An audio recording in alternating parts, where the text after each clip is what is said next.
राम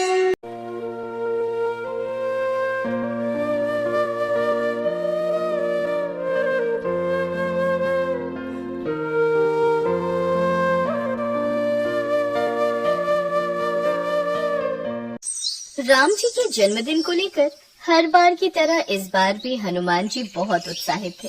वे चाहते थे कि वे राम जी का बर्थडे खूब धूमधाम से मनाएं।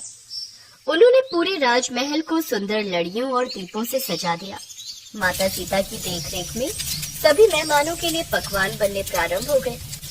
हनुमान जी ने राम जी के बर्थडे की सारी तैयारियां तो कर ली, परंतु वे अब तक ये नहीं समझ पा रहे थे कि वे अपनी तरफ से प्रभु श्री राम को जन्मदिन का क्या उपहार दें। इसी विषय को लेकर वे माता सीता के पास जाते हैं।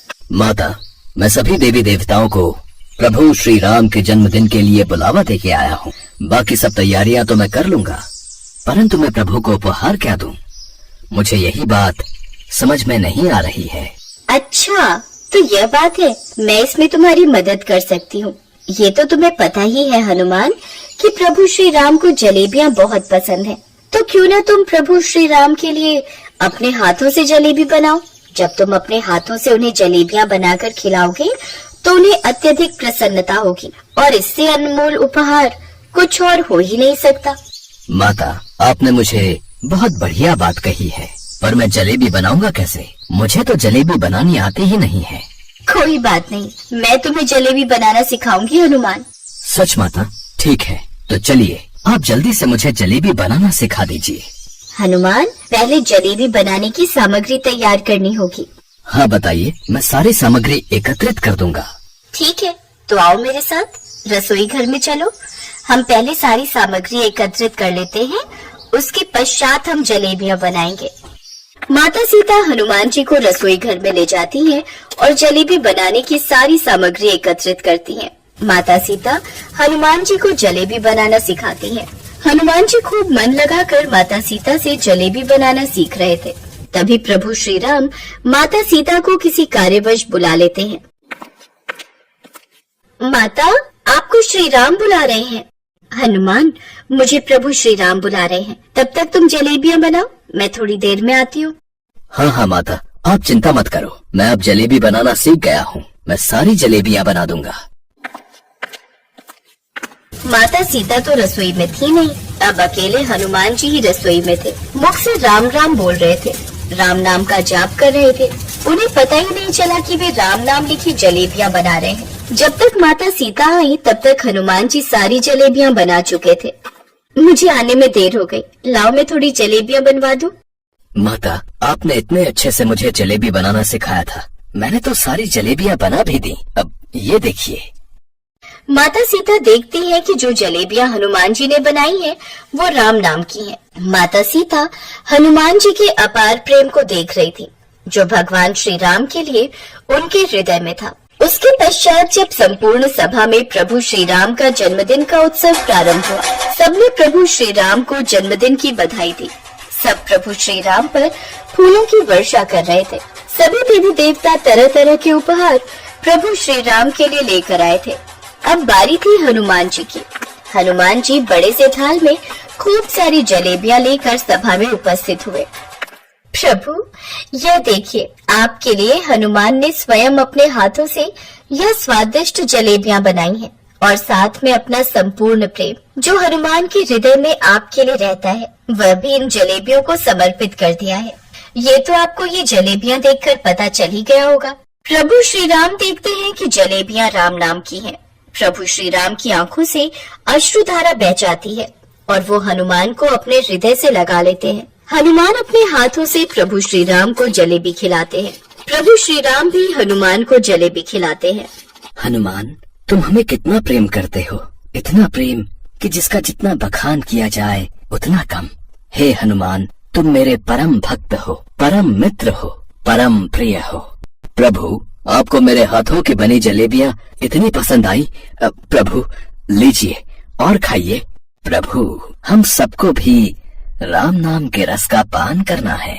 हमें भी आपके नाम की जलेबियाँ खानी है, ताकि हमारे हृदय में भी आपका निवास हो जाए, जैसे भक्त हनुमान के हृदय में आपका वास है। हनुमान, सबको अपने हाथों की बनी जलेबियां खिलाओ। जो आज्ञा प्रभु। हनुमान जी सभा में उपस्थित सभी देवी देवताओं को राम नाम की जलेबियां खिलाते हैं। सब उन जलेबियों को माथे से लगाते और मुख में ग्रहण करते। सबको इतना आनंद का अनुभव हो रहा था कि हर तरफ राम नाम की गूंज थी। राम नाम की जलेबियां खाकर पूरी अयोध्या राम रस में डूब गई थी। सब हनुमान जी के हाथों की बनी जलेबियों की खूब प्रशंसा करते हैं। ये देखकर हनुमान जी भी बहुत प्रसन्न हुए और प्रभु श्री राम के जन्मदिन के उपलक्ष्य में खूब जोर जोर से जय श्री राम का नारा लगाते हुए नाचने लगे, जिससे अयोध्या का संपूर्ण वातावरण मंगलमय हो गया।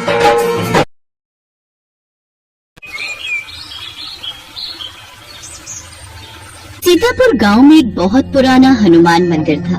वहां के पंडित राम नारायण जी बहुत ही सालों से उस मंदिर की सेवा कर रहे थे। वो हनुमान जी के बहुत बड़े भक्त थे। बोलो बजरंग बली की जय। हम सभी भक्तों पर अपनी कृपा बनाए रखना प्रभु, आपकी सदा ही जय हो। राम राम पंडित जी। राम राम बेटा, ये लो हनुमान जी का प्रसाद। ये लो बेटी, तुम भी लो। राम राम पंडित जी, अब तबीयत कैसी है? सुना था आप बहुत बीमार थे। मौसम है सर्दी का, ये तो चलता ही रहता है। थोड़ी सर्दी खांसी और जुकाम हो गया था बस। ठीक तो मुझे होना ही था। हनुमान जी मुझे याद कर रहे थे, उन्होंने ही जल्दी ठीक कर दिया और मैं मंदिर आ गया। आपकी सारी चिंताओं का समाधान अब हो ही गया समझो। राम राम पंडित जी। राम राम जमींदार साहब। आज सुबह सुबह पंडित जी, अब मैंने सोच लिया है कि आपको भी थोड़ा आराम चाहिए, इसीलिए आपका हाथ बटाने के लिए मैंने शहर से केशव को बुलाया है। मेरे साले जयप्रकाश के घर के पास ही मंदिर में एक पंडित जी हैं, उनका बेटा है केशव। केशव, ये हमारे हनुमान मंदिर के बहुत पुराने पंडित जी हैं, राम नारायण जी। अब तुम्हें इनके साथ ही रहना है। चिंता मत कीजिए जमींदार साहब, अब मैं पूरी तरह से मंदिर को संभाल लूंगा।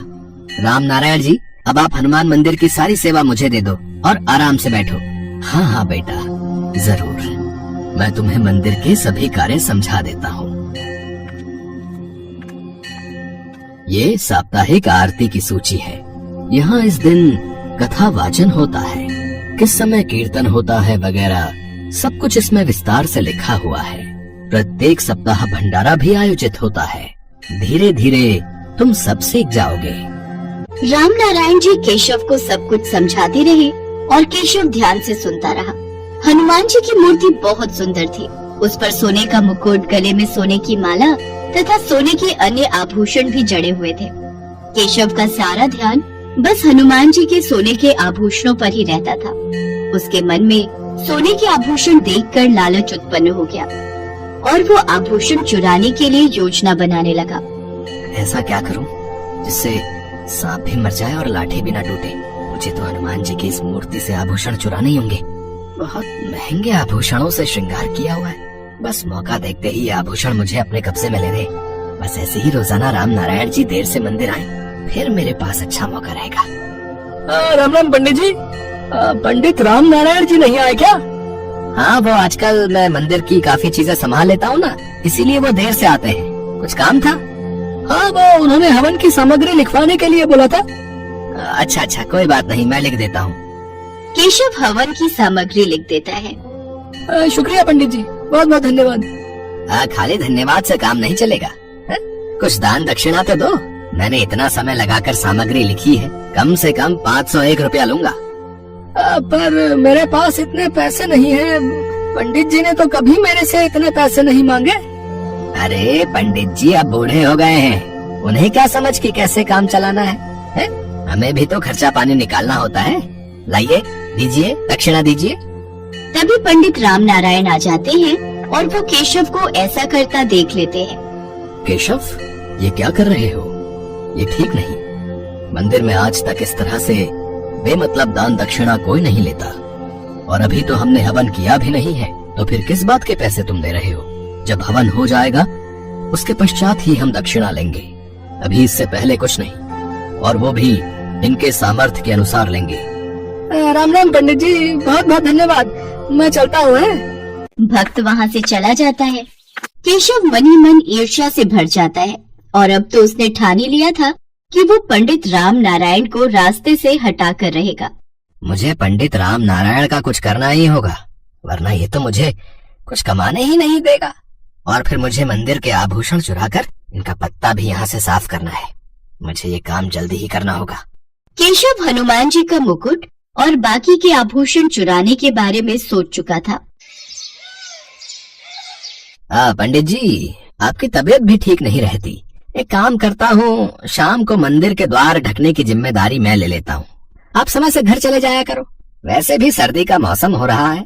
ठीक है बेटा, जीते रहो। पंडित राम नारायण शाम की आरती के बाद अब जल्दी घर जाने लगे। पीछे से केशव मौका तलाशने लगा और एक दिन उसे मौका मिल ही गया और वो हनुमान जी के मंदिर से आभूषण की चोरी करके वहाँ से भागने लगा। अरे अरे, कौन है? कौन है? छोड़ो मुझे, कौन है? केशव जैसे ही पीछे मुड़कर देखता है, साक्षात महावीर हनुमान उसके पीछे खड़े थे। अरे, मेरा मुकुट और मेरे आभूषण चुराकर कहाँ भाग रहा है? तुझे ऐसे थोड़ी जाने दूंगा। ला, मेरे आभूषण वापस कर। अरे अरे, तुम तो ऐसी वेशभूषा में हो जैसे सचमुच के हनुमान जी हो। मैं तुमसे डरने वाला नहीं हूँ, बताओ तुम्हें। मूर्ख, तू मुझे पहचान नहीं पा रहा है लगता है। तुझे अपनी शक्ति दिखानी ही होगी, तभी तू यकीन करेगा। अरे छोड़ो छोड़ो मुझे। अरे मुझे हवा में क्यों घुमा रहे हो? अरे छोड़ो। अरे अरे अरे, मुझे बचाओ बचाओ। केशव चिल्लाने लगता है। वो हवा में घूम रहा था। हनुमान जी मुझे छोड़ दो, मुझसे गलती हो गई। मैंने आपके मंदिर में चोरी की है। मैं आपके आभूषण आपको अभी दे देता हूँ, आप मुझे छोड़ दो। मैं जानता हूँ तुमने मेरे आभूषण और मुकुट क्यों चोरी किए, क्योंकि तुम मेरे प्रिय भक्त राम नारायण पर चोरी का इल्जाम लगाना चाहते थे ना। पर मेरे होते हुए मेरे किसी भी भक्त को कोई कष्ट नहीं पहुंचा सकता। मुझे क्षमा कर दीजिए हनुमान जी। सच तो यह है कि मैं ईर्ष्या से भर गया था। मुझे ज्यादा धन कमाना था, इसीलिए मैं राम नारायण जी को मंदिर से हटाकर खुद वहाँ रहना चाहता था। इसीलिए मैंने आपके मंदिर में चोरी की। मुझसे बहुत बड़ी भूल हो गई हनुमान जी, मुझे क्षमा कर दो। मैं आपसे ऐसी गलती कभी नहीं करूँगा। पूरी श्रद्धा और भक्ति के साथ आपकी पूजा और भक्ति करूँगा। सबसे प्रेम से रहूंगा और कोई बेईमानी नहीं करूंगा। ठीक है, मैं तुम्हें क्षमा कर रहा हूँ। जाओ, ये मुकुट और आभूषण मंदिर में वापस रख दो और अपने कार्य को पूरी ईमानदारी से करो। केशव हाथ जोड़े खड़ा था। हनुमान जी वहाँ से अंतर्ध्यान हो जाते हैं। केशव की आंखों में पश्चाताप के आंसू थे। वो मंदिर में वापस जाता है और फिर से हनुमान जी को मुकुट और सारे आभूषण वापस पहना देता है। कहते हैं कभी कभी जब भक्त राह भटकने लगते हैं तो भगवान को उन्हें सीधे रास्ते पर लाने के लिए धरती पर आना ही पड़ता है। केशव को सबक मिल गया, उसे अपनी भूल का एहसास हो गया और अगले दिन से उसने अपने व्यवहार को बदला। वो भी पंडित राम नारायण की तरह मंदिर में पूरी श्रद्धा भावना से हनुमान जी की पूजा और भक्ति करने लगा।